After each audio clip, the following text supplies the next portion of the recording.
Hello everyone, मैं दीक्षा। स्वागत है आपका आपके अपने यूट्यूब चैनल में। यूपीएससी, यूपीपीएससी, एमपीपीएससी और जितने भी स्टेट पीसीएस एग्ज़ाम हैं उन सभी को ध्यान में रखते हुए डेली प्रैक्टिस क्वेश्चन की ये सीरीज चलाई जा रही है, जिसमें अभी तक डे 9 तक इसके टॉपिक कंप्लीट किए जा चुके हैं, जिसमें डे बाई डे आपको अलग अलग सब्जेक्ट के से रिलेटेड प्रश्न कवर किए जाते हैं।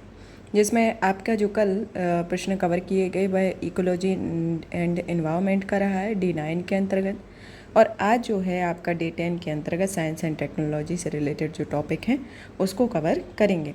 तो इससे रिलेटेड किस तरीके के क्वेश्चन पूछे जाते हैं या पूछे जाने की संभावना है, तो इनके संदर्भ में प्रश्नों की श्रृंखला को सॉल्व करते हैं। पीडीएफ प्राप्त करने के लिए आप हमारे Telegram channel UPSC PSC with Diksha को ज्वाइन कर सकते हैं, जहां पर आप इसकी पीडीएफ प्राप्त कर सकते हैं। चलिए तो प्रश्नों की श्रृंखला को शुरू करते हैं, जिसके अंतर्गत हमारा पहला प्रश्न पूछा गया है कि विषाणु या वायरस के संदर्भ में निम्नलिखित कथनों पर विचार कीजिए। तो ये विषाणु के संदर्भ में इसमें कुछ कथन दिए गए हैं, उन कथनों के अंतर्गत आपको सही उत्तर की पहचान करनी है। तो पहला कथन दिया गया है कि रूसी वनस्पति शास्त्री इवानोवस्की ने विषाणु की खोज की थी। दूसरा आता है कि विषाणु सजीव एवं निर्जीव के मध्य की कड़ी होती है, और तीसरा आता है कि विषाणु संक्रमित कोशिकाएं आत्मरक्षा हेतु इंटरफेरोन नामक पदार्थ उत्पन्न करती हैं। तो इसके अंतर्गत आपको बताना है कि इनमें से कौन कौन से कथन आपके सही होंगे। तो ये आपके कथन दिए गए हैं, जिसमें उपरोक्त में से कथन सही है, ये बताना है कि कौन कौन से कथन सही हैं। ऑप्शन ए के अंतर्गत पहला दूसरा सही है, ऑप्शन बी के अंतर्गत दूसरा और तीसरा सही है, कि ऑप्शन सी के अंतर्गत पहला और तीसरा सही है, और ऑप्शन डी के अंतर्गत पहला दूसरा तीसरा सही है। तो इसके अंतर्गत आपको सही में इसमें से पहचान करनी है कि कौन सा इसके अंतर्गत सही है। तो एक बात की जाए तो इसमें आपका ऑप्शन डी आएगा, क्योंकि इसमें पहला दूसरा तीसरा तीनों ही कथन सत्य है। क्योंकि वायरस जो होता है एक तरीके से अति सूक्ष्म अविकल्पी परजीवी होता है, जो कि आकोशिकीय तथा विशिष्ट न्यूक्लियर प्रोटीन के एक तरीके से कण होते हैं, जो किसी जीवित परपोषी के अंदर रहकर प्रजनन करते हैं। मतलब कि जो जीवित परपोषी होता है उसके अंदर रहकर ये प्रजनन करते हैं। और इसकी खोज जो है वह रूसी वनस्पति शास्त्री इवानोवस्की ने की हुई थी। ये सजीव और निर्जीव के मध्य की एक कड़ी होती है, और इनमें सजीव और निर्जीव दोनों के गुण भी पाए जाते हैं। इनमें आनुवांशिक पदार्थ जैसे कि आरएनए और डीएनए जो होता है एक तरीके से उपस्थित होता है। आरएनए डीएनए उपस्थित होता है, और इसमें श्वसन उत्सर्जन आदि का अभाव पाया जाता है। और वायरस संक्रमित कोशिकाएं आत्मरक्षा हेतु इंटरफेरोन नामक पदार्थ उत्पन्न करती हैं। तो इसके अंतर्गत देखा जाए तो आपके तीनों ही कथन इसमें सत्य हैं, तो ऑप्शन डी होगा। अब हमारी श्रृंखला का नेक्स्ट क्वेश्चन आता है कि सूची 1 और 2 को सुमेलित कीजिए।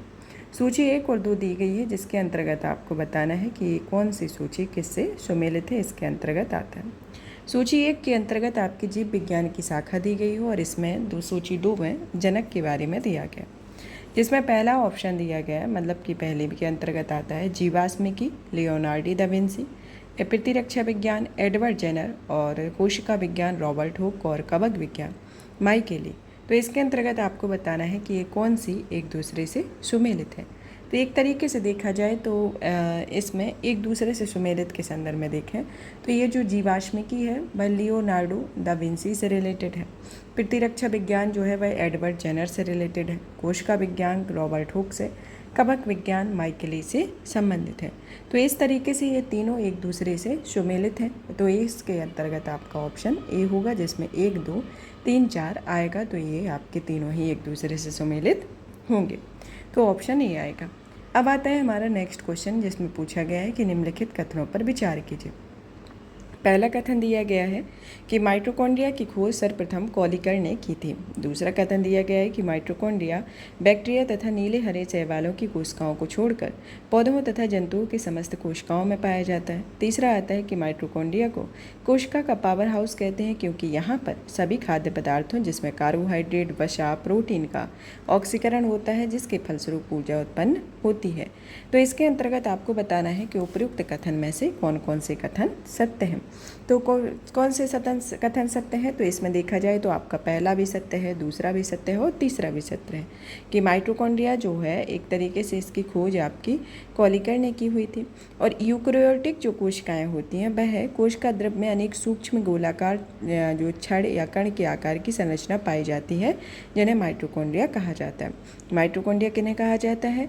वे कोशिकाएं, वे यूकैरियोटिक कोशिकाएं जहाँ पर कोशिका द्रव्य में अनेक सूक्ष्म गोलाकार छड़ एक छड़ या कण के आकार की संरचना पाई जाती है उसे माइटोकॉन्ड्रिया कहा जाता है। 1880 में कॉलिकर के द्वारा माइटोकॉन्ड्रिया की खोज की गई थी और माइटोकॉन्ड्रिया बैक्टीरिया तथा नीले हरे शैवालों की कोशिकाओं को छोड़कर पौधों तथा जंतुओं की समस्त कोशिकाओं में पाया जाता है। माइटोकॉन्ड्रिया को कोशिका का पावर हाउस भी कहा जाता है क्योंकि यहाँ पर सभी खाद्य पदार्थों जिसमें कार्बोहाइड्रेट, वसा, प्रोटीन का ऑक्सीकरण होता है, जिसके फलस्वरूप ऊर्जा उत्पन्न होती है और यह ऊर्जा जो होती है वह एडेनोसिन ट्राइफॉस्फेट के रूप में होती है। तो इस तरीके से देखा जाए तो आपके तीनों ही कथन इसमें सुमेलित हैं, तो इनके साथ ही आपका ऑप्शन ए डी होगा कि पहला, दूसरा, तीसरा तीनों ही कथन इसके अंतर्गत सही होंगे। अब आता है आपका नेक्स्ट क्वेश्चन के अंतर्गत आता है कि क्लोरोप्लास्ट या हरित लवक के संदर्भ में निम्नलिखित कथनों पर विचार कीजिए। हरित लवक के संदर्भ में ये आपका क्वेश्चन है जिसमें ऑप्शन पहला कथन आता है क्लोरोप्लास्ट बैक्टीरिया, नीली हरी शैवालों, लाल शैवालों तथा कवकों को छोड़कर सभी पौधों की हरी कोशिकाओं में पाया जाता है। दूसरा आता है कि क्लोरोप्लास्ट जो होता है वह प्रकाश की उपस्थिति में अपने पर्णहरित की सहायता से प्रकाश संश्लेषण द्वारा भोजन का निर्माण करते हैं। और तीसरा आता है कि क्लोरोप्लास्ट जो होता है पौधों के सभी भागों में पाए जाते हैं। तो इसके अंतर्गत आपको बताना है कि इनमें से कौन सा कथन आपका सही है। तो कथन सही के अंतर्गत देखा जाए तो इसमें आपका एक तरीके से पहला कथन आपका सही है और दूसरा कथन भी सही है, लेकिन ये जो है क्लोरोप्लास्ट जो सभी पौधों में नहीं पाया जाता है। इसमें कुछ स्पेसिफिक पौधे होते हैं जहाँ पर क्लोरोप्लास्ट पाया जाता है, तो इस कारण से आपका मतलब कि क्लोरोप्लास्ट जो होता है एक तरीके से केवल उन्हीं भागों में पाया जाता है जो प्रकाश में रहते हैं। मतलब कि पूरे प्रकाश के अकॉर्डिंग ये क्लोरोप्लास्ट की कैटेगरी डिफाइन होती है कि सभी पौधों में नहीं सभी भागों में नहीं पाया जाता है, बल्कि ये जहाँ पर प्रकाश प्राप्त होता है उन्हीं भागों में ये पाया जाता है।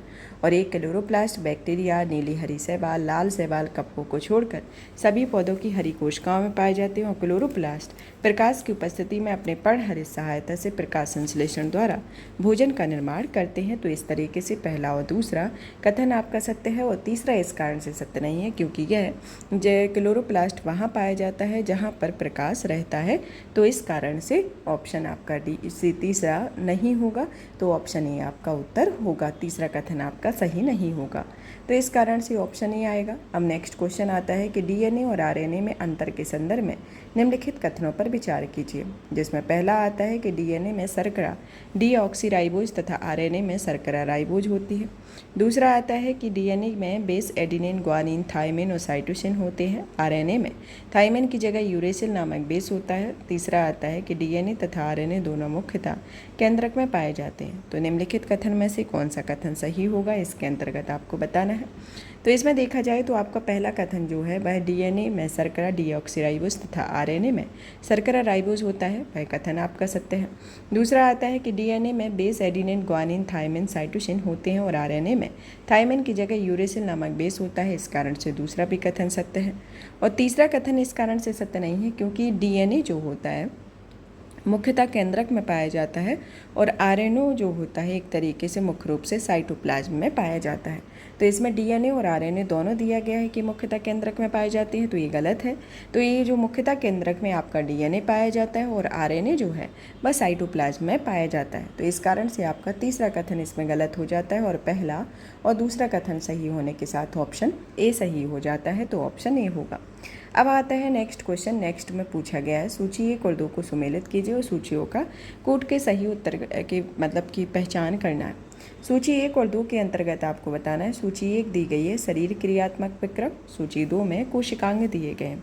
तो जिसमें ऑप्शन ए में दिया गया है कि प्रकाश संश्लेषण, जीव द्रव्य कला, खनिज उद्ग्रहण, हरित लवक, श्वसन, सूत्रकणिका, प्रोटीन संश्लेषण, राइबोसोम। तो इसके अंतर्गत आपको बताना है कि इनमें से कौन सा कथन आपका सही होगा। तो कथन के मतलब कि कूट कौन सा सही होगा कि कौन किससे सुमेलित है। तो इसमें एक तरीके से देखा जाए तो यह शरीर के क्रियात्मक विक्रम और कोशिकांग के बारे में दिया गया है, तो कौन किससे सुमेलित है इनके संदर्भ में डायरेक्ट ही देख लेते हैं। तो इनके संदर्भ में देखा जाए तो इसमें आपका जो प्रकाश संश्लेषण है वह आपका हरित लवक से संबंधित है। तो प्रकाश संश्लेषण किससे संबंधित है, हरित लवक से संबंधित है। फिर आता है खनिज उद्ग्रहण, आपका जीव द्रव्य कला से संबंधित है। फिर आपका श्वसन जो है वह आपका सूत्र कणिका से संबंधित है। और प्रोटीन संश्लेषण आपका राइबोसोम से संबंधित है। तो इस तरीके से एक दूसरे से सुमेलित है कि आपका प्रकाश संश्लेषण, हरित लवक, खनिज उद्ग्रहण, जीव द्रव्य कला, श्वसन, सूत्र कणिका और प्रोटीन संश्लेषण राइबोसोम से संबंधित होता है। तो इसके अंतर्गत बात की जाए तो यहाँ पर ऑप्शन सी आएगा, जो कि 2, 1, 3, 4 के फॉर्म में आपका सही है। तो यहाँ पर ये इसका उपरोक्त उत्तर होगा।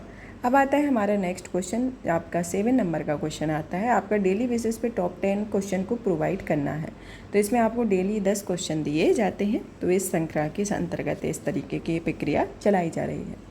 प्रोटीन संश्लेषण जो है, प्रोटीन सिंथेसिस में निम्न कोशिकांगों में से किन को भूमिका सबसे अधिक महत्वपूर्ण होती है?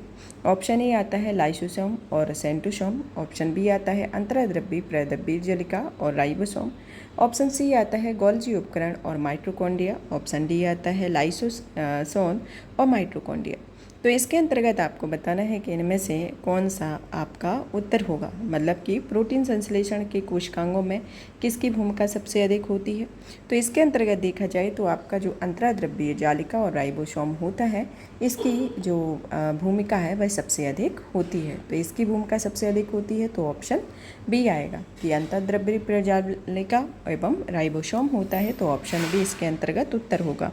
अब आता है आपका नेक्स्ट क्वेश्चन। नेक्स्ट क्वेश्चन के अंतर्गत पूछा गया है कि निम्नलिखित कथनों पर विचार कीजिए। पहला कथन कहता है कि संसार का 90% प्रकाश संश्लेषण शैवाल द्वारा होता है। दूसरा कथन दिया गया है कि स्पाइरोगोएरा नामक शैवाल को तालाब या जल के रेशम की उपमा प्रदान की जाती है। तीसरा आता है कि लेमिनेरिया नामक शैवाल यानी कि भूरी शैवाल से आयोडीन का निर्माण होता है।